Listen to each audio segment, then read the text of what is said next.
हमारे कन्हैया तो हमें छोड़कर चले गए। राधा रानी ने कहा भैया कोई वस्तु वहीं पर प्राप्त होती है जहाँ से वह घूमी हुई है।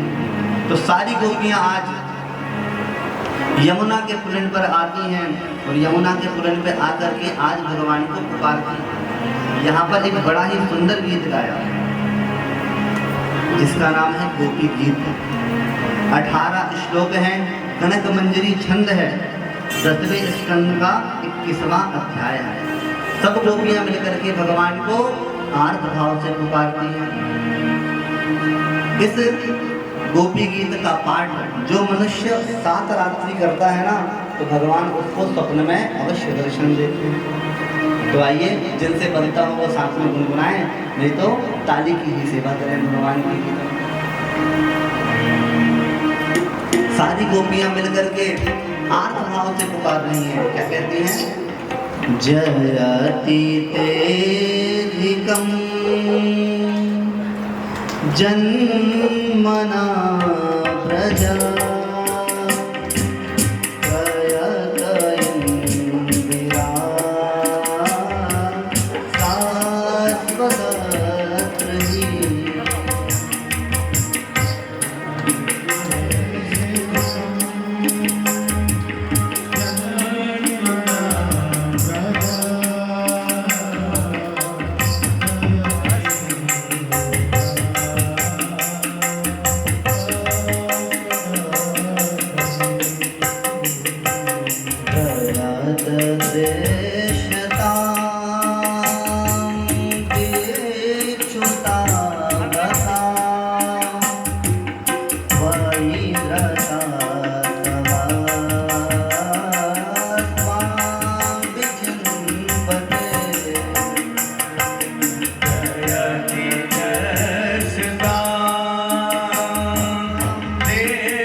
बोलिए।